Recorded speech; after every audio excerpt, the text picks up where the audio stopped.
Good morning! Bagong gising. Hello! Hello, guys! You come here. They cannot see you. They cannot see you. Look. Where's your face? Bagong gising ang mga bata. 6:30 dito. Can't see my hair! Only your hair? Yeah. Only your hair? Yeah. And my face! And my Say brow. good morning. Say good morning. Oy. See, Adin pull your hair because Adin cannot see himself.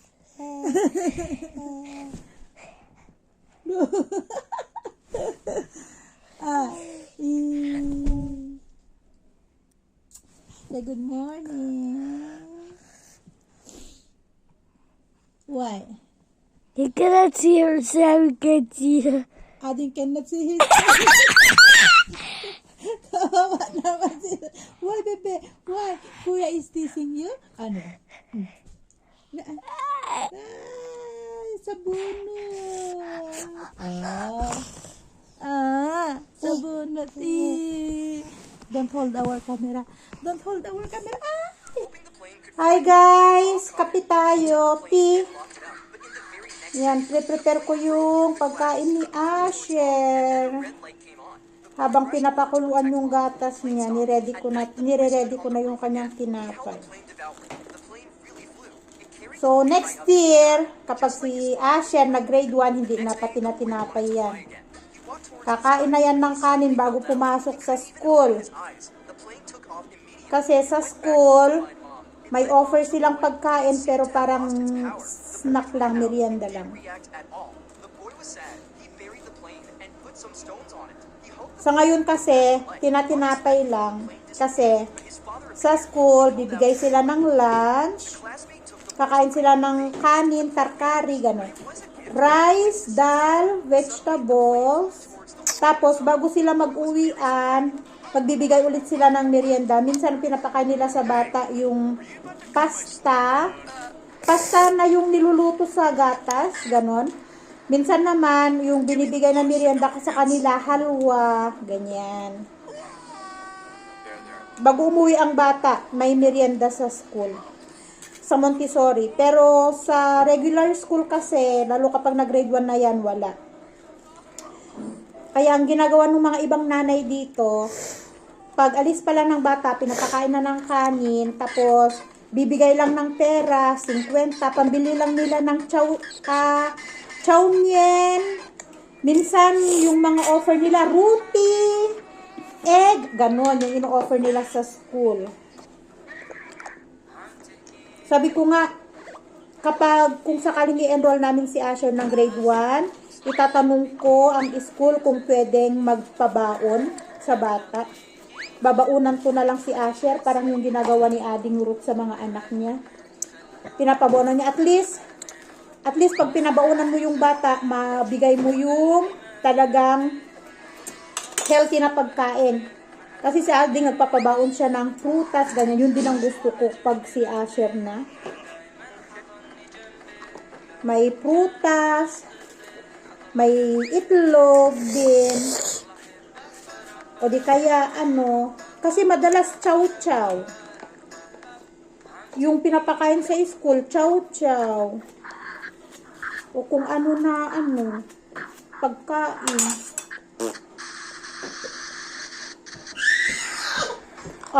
Asher. O, di ba? Walang gilid yung tinapay ni Asher. Tanggal ang gilid sa tinapay. You eat. At yung maliit po, kumakain din. Isa, ito din. O, binigyan ko ng biscuit. At ang kanyang water. Yan. Warm water. Oy! Oy, sige, kain na. Yeah, eat. Oy, galing nga. Very good Marunong ka humawak ng bote? Ha? Buti nga gusto niya yan. Kasi yung nipple niya, yung pacifier, ayaw niya talaga yung pacifier niya eh. Di talaga siya nagamit ng pacifier. Ginagamit niyang pacifier yung aking dudu. Hanggang sa makatulog. Oy, eat na, eat. Good boy. Tea tayo, guys. Inaanahan ko si Asher para mapaliguan ko na. Bago ko pala makalimutan ang lahat, guys, shout out kay Muhammad Amir 21. Ayan. Shout out sa iyo, ading. Sana naintindihan mo yung ading ko. Shout out sa iyo. Ang ibig sabihin kasi ng ading, younger. It's either younger sister or younger brother. Yung mas bata. Yun ang ibig sabihin ng ading sa Ilocano. So, shout out sa iyo at Muhammad Amir 21. Yan. And syempre sa aking lahat ng mga viewers, shout out sa inyong lahat, guys. At sa aking lahat ng mga viewers, lalo yung mga hindi nag-skip ng mga ads, marami akong nababasa. Not skipping ads for Mami Jo, for Asher and Tonton, marami akong nababasa, ganun. Thank you sa inyong lahat, guys, and shout out sa inyong lahat. Hindi ko sasabihin sa aking mga subscribers kasi marami akong mga subscribers na hindi nanonood. So, at marami akong mga viewers na hindi ko naman sila totally subscribers. Kaya, viewers na lang ang sasabihin ko. Sa inyong lahat, lalo sa mga hindi nag-skip ng ads, thank you so much, guys. Sa lahat ng suporta nyo, thank you so much. Ayan, magti tayo. Ang laki ng baso ko sa tino. Parang nag-crave ako ng tea. Kasi, madalas, nagagatas kami ni Asher. Ngayon, sabi ko, parang nagsasawa ako sa gatas araw-araw. Sabi ko, gawan mo ako ng tea, Asis. Kapag naggawa ka ng tea na para sa'yo, gawan mo din ako ng tea. Sabi Mommy, ko sa kanya. did you subscribe? Minsan, yes. Minsan, ako naman yung gumagawa ng tea. Kaso, kapag si Asis ang gumawa ng tea, pure tea lang ang ginagawa niya. Kapag ako kasi naggagawa ng tea, may tanglad, may cardamom, may cinnamon, ganyan. Hinahaluan ko siya ng mga ibang spices ba. Yan. Sabi ko, everyday gawan mo na, sabi ko, kapag si Asis ang nagpainit ng gatas, sabi ko, gawan mo ako ng tea. Kasi nananawaan na ako sa gatas. Nauumay ako sa gatas everyday. Pero, yun nga, inaano ko naman, inobserbahan ko naman yung epekto kay Tonton, wala naman. Kasi nung nakaraang buwan kasi, kapag ganun nagkapi ako or nagti ako, sa gabi maligalig si Tonton. Hindi siya makatulog. Kaya iniiwasan kong magtinong na kanin, pero ngayon, okay naman. Siguro dahil malamig, tapos yung bed namin medyo warm, gawang anong binili ko na electric blanket, nilagay ko siya sa ilalim ng bedsheet. So kapag sinaksak yun, warm siya, masarap siya sa likod. Na-enjoy ng mga bata. Lalo si Asher, na-enjoy niya yung warm na sa likod. Sabi niya, ang init, sabi niya. Kaya ilan na, 1 linggo na akong nagtiti. Okay naman, hindi naman maligalig si Tonton sa gabi. Nagkakapi pa ako, nung pumunta kami kina Mimi, nagkapi ako. Nag-black tea ako, tapos yung tinimpla ni Aneza, nung dumating kami, tapos nung tinimpla niya, bago kami umuwi, na black coffee, okay naman, hindi naman maligalig si Tonton. Okay naman ang tulo niya, derderito. Kaya sabi ko, magtina ulit ako. At saka 1 beses lang naman sa isang araw, wala namang epekto yun sa bata siguro. At malamig ang panahon, kaya tingnan nyo, nasa loob kami ng bahay pero naka-jacket kasi nga medyo malamig siya. Pero maya-maya mga 10 o'clock hanggang 3 o'clock, ayan, mainit. Kaya tanggal tayo ng jacket mamaya. Tingnan nyo naman ang freezer namin, sobrang kapal ng ice. Ngayon, nagbawas na naman si Asis. Ngayon, pinapalaro niya dun sa anak niya sa labas. Tingnan mo naman ang ginawa nila. Sorry, Chitwan. Walang gisno dito sa atin. Ayan. Hey, look, gisno. Merong bagong palaruan sa may, sa may Milanchok. Siya, 350 daw ang 350 daw ang sa bata, tapos 500 sa mami. Pumunta na dun sina Julie. Hindi kami sumama nung pumunta sina Julie kasi nga kasi may nagkataon, nagkataon na may, na may sipon-sipon si na Asher. Hindi ko mailabas sila, sabi ni Julie, sobrang lamig daw. Tcharan! Nilaro na yung ice sa fridge, Tapos sabi niya, meron nga daw yung ganito, pero homemade. Homemade na snow. Tapos, malamig na naman talaga siya. Gusto kong dalhin dun si Asher para ma-experience niya din. Dahil alam nyo naman, dito sa Nepal, Chitwan, walang snow.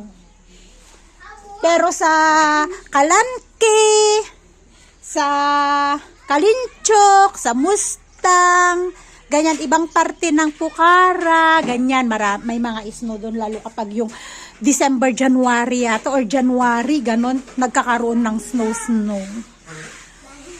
Natuwa naman yung bata sa nilaro niya eh.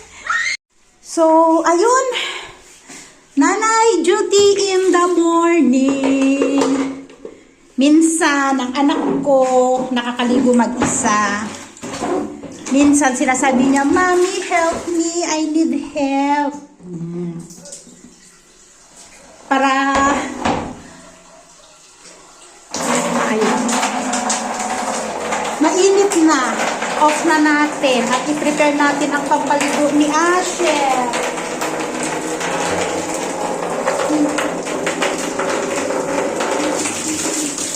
Ayan, nanay's duty. Ganito kami araw-araw. Lalo sa umaga. Tinutulungan ko siyang maligo para mabilis. At prepare ko na siya sa kanyang liguan.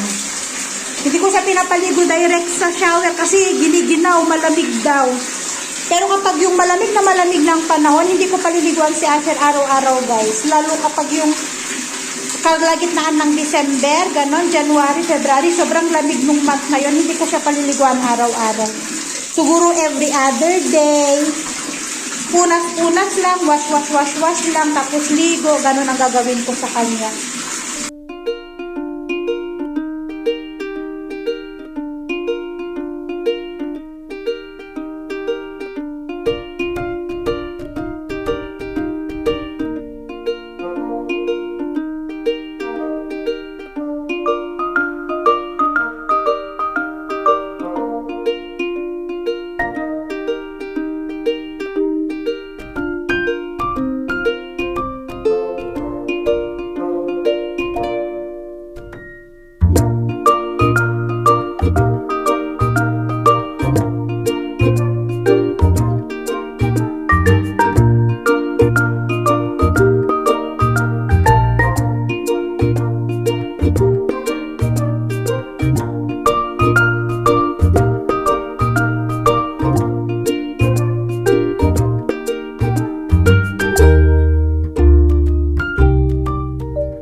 Ready na ang aming kuya. Ready na siyang pumasok. Sabi niya, I will watch first.